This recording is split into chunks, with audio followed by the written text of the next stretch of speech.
I was always a very timid person, very timid child. I never used to speak out of turn or even speak until somebody asked me something, someone said something to me. And many times, I was a thinker. Many times I felt differently from the people in the room. Even in class, I remember at times raising my hand and putting it down again. Just too frightened to say something that's not what everybody thinks and that's not what everybody says, Even in terms of dressing, it was always a struggle to try and be myself because the pull is so strong to be a monkey. They want us all to be monkeys. And the problem is, most of us don't even know what we think. We're so influenced by what is happening around us, by what other people are saying. So, when you're in a group, depending on the kind of personality, I always see that there are two types. There is one person, there are some people in a group that always say, yeah, I agree. Never really expressing what they feel. And there are others who want to make themselves feel better by saying something different and forcing their opinion on you. And this can be in an office setting too. You'll see there are those that never ask questions. And there are those that are the first to say, no, I don't think this is how it should be done. I think this is what we should do. That they're able to think independently for themselves and voice what they feel. We all have certain attitudes that are given to us. We didn't create them. It is given to us by our family, the people we surround ourselves with. So I find that on my Facebook feed, everybody seems to agree with whatever I say. I don't see anything that stands out. I don't have any friends that have radically different values. But I was a little surprised when I went on Google Plus, because that doesn't have this control, right? And anybody can post. And here I was seeing the most frightening posts. And there are thousands of people liking that. And saying, yes, you're absolutely right. Right? So there are different little universes all around us. We live in our own little bubble. We tend to surround ourselves with people that are exactly like us, or who have values that we appreciate. What is it? How do you feel that I love this person or I don't like this person? When you love somebody, be it a man, a woman, a friend, anybody, what you are saying is, I recognize in you the qualities that I want and that I like. That is what the inward affirmation of love is. It is not an emotion. We mistake it often when we call it the emotion. So you have a group of friends around you who are very similar. But that doesn't help you grow. It never helps you grow. Because just because you're in a group of people who all own semi-automatic weapons, to you, it would be the most appropriate, correct behavior. All your friends are doing it. Everyone approves of it. Until there is a situation when you have to question it, you're never going to. You are never ever going to. If you live in a society that's very homophobic, it requires a good friend to be homosexual for you to start thinking. Now what am I thinking? Is this a human being? Is this just does a person get defined by just his sexual leanings?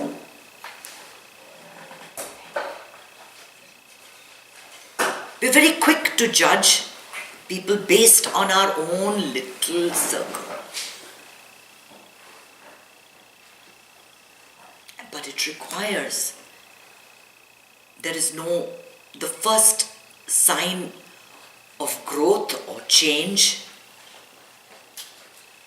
is discomfort. That little bit of anguish. Until that comes, there is no introspection and there is no scope for change. This comes in the very beginning of the Gita. When Arjuna, who is a prince from the Pandava side, is fighting his cousin, all his cousins, his teacher who taught him archery, all his masters, his uncles, people he's grown up with who love him, and they are on opposite sides of a battlefield, and Arjuna just faints in anguish. He's telling Krishna, how can I do this? So the first sign of inner growth comes from anguish. If there is anguish, if there is mental discomfort, it is actually a very good sign. It is a sign that there's some change that's going to happen. There is some movement towards certain action. From that space, in the beginning, Krishna just tells him, don't worry, their death is their karma, your job is your own, just do it. But he is not satisfied. He keeps asking. And then Krishna begins. And from the chapter 5 onwards, it's just words of wisdom, chapter after chapter after chapter, to the extent that he actually shows him the power of the universe, which we call the Vishvarupa Darshanam, the whole power of everything. And in that moment of surrender, the action begins. He picks up his bow and arrow and gets ready to fight. Okay. In order to fight against anything, and I'll tell you something, it doesn't matter what the situation is, I can find something from the Gita to connect it with. It is a 5,000-year-old, maybe more, old text. But it's valid even today, even if you consider the Parkland shooting. In order for that action to take place, whatever the action, gun control, children rising up, look at that. The new generation, new flowers sprouting. Isn't it beautiful to see? From what did it come? From terrible anguish, from terrible pain, from terrible suffering. There is never a bad incident. There is always a reason why these things happen. It is there to demonstrate to you how to move forward, how to make the change you want, how to become the change you want. And this is not just in terms of big things like, changing legislation. How about small little things in your life? Like sleeping on time. Small things. Keeping quiet when someone is rude to you. But not keeping quiet because you're diffident and you're a wimp. Keeping quiet Because you don't feel small just because someone has said something mean to you. It doesn't diminish your sense of who you are, your sense of self. All these incidents, I watched part of it, and if you all are interested, I'll share that video with you, but you have to have reached a certain spiritual understanding to go through that video. It requires a lot of concentration. You do it at night just before sleeping, when you're falling asleep, so it really, you understand it. About how the self develops according to what the mind thinks an outside incident is doing for us. So either someone makes you feel better, or something makes you feel smaller. Now somebody has called you a name. They said you're such a jealous person. Now in your heart, you know who you are, if you do. If you have no confidence in what you are, that comment will make you feel small. That self-esteem that will just shrink. And what will be the first reaction? To lash out and say, and you're fat. Right? That's what we do.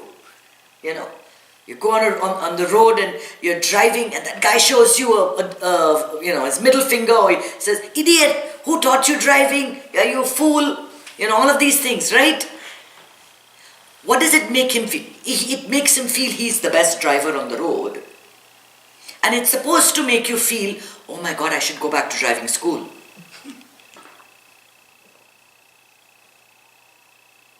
But what do you feel? You feel, how dare he tell me what to do?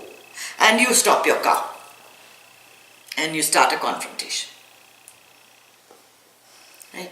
So, we're continually in this battle, fighting against what little things are happening in our environment.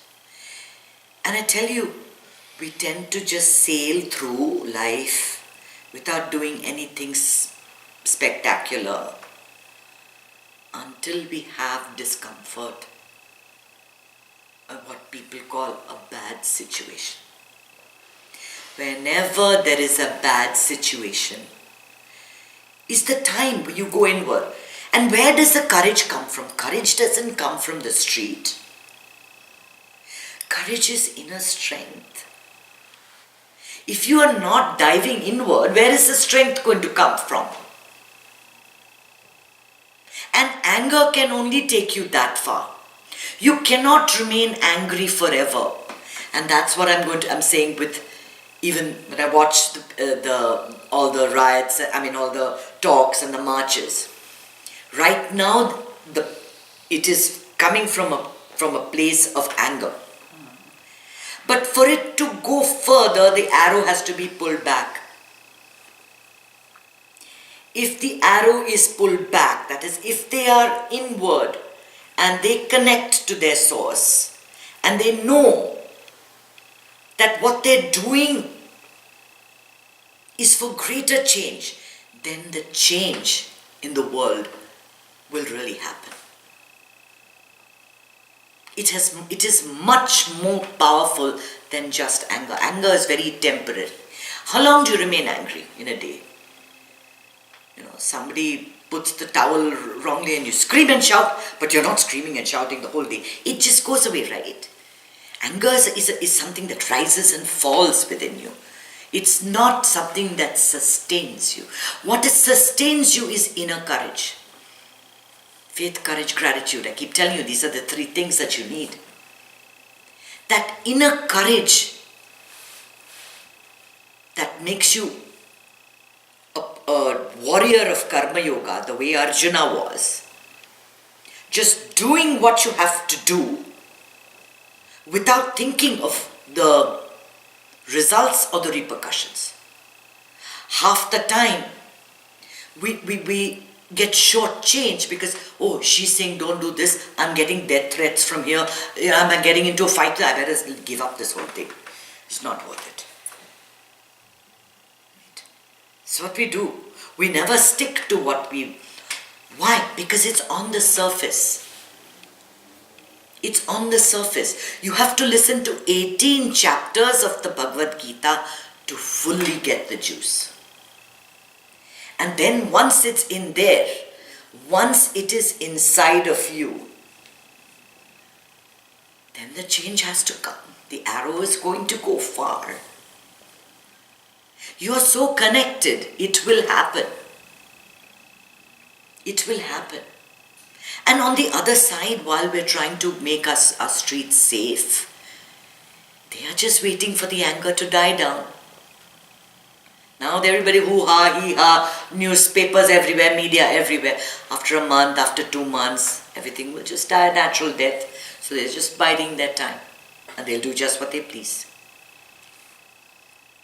For these children, for this generation to make a difference, that inward strength, that courage to stay on the path without wavering. Without wavering. Because it's time for change. And if that change is to happen, the energies naturally flow. So in the battle of the Kurukshetra and in the Mahabharata, the energies flowed towards the Pandavas, not the Kauravas. They were still killing each other. They were performing the same action. But the reasons for fighting or the reasons for killing were different for each. The energies flow when there is goodness desired for everybody. When you are in tune with universal energies always are good, they are not bad. The energies tend to flow that way. Anger is a negative emotion. And that's why I fear that the fervor will die down. All these children, instant celebrities they've become. And it brings tears to my eyes to see them standing up, doing a job that adults should be doing, that shamefully adults have not done. But I see that the energy is flowing in a certain direction. And if that energy were given a little more of juice, it would have a lot more power. So to be different, there are several things that are needed. But the first thing that is needed is to move out of a zone that is very comfortable. We never make any changes, ever, as long as we are comfortable. Eckhart Tolle always says, don't ask anyone. When the suffering is too much, they will come to you. But I'm saying, why wait till the suffering starts? Why not get a jump start on this? Why not get a jump start on this? Then there is no suffering. There is pain. Pain is inevitable. That's life. But suffering is optional. Because suffering is here. And all this thing that is happening, this chatter outside, is all here. It's all stories your mind is throwing out. In some cultures it's good to have guns, in some cultures it's not good to have guns, in some cultures it's okay to cover up your women and hide them in bedrooms, in other cultures it's okay to expose all of your body parts. So it's all that, the whole thing is just the same. Till you get to that situation in your life, that change won't come. You have to get in, and this inward journey especially, you need a bad situation, unfortunately, for most people. Something that just bottoms it out, that gives you so much anguish that there is no choice other than to surrender. And then what are you surrendering to? You are the universe, so you are surrendering to yourself, to the universe. It's the same thing. That's when it all opens up. It all opens up. So, do yourselves a favor, even if we are a small group. Breathing, meditation, knowledge. These are the three things that you need in your life. I guarantee you everything else that you do is not necessary. If you do these, spend a little time, invest in these three areas of your life, everything else will improve.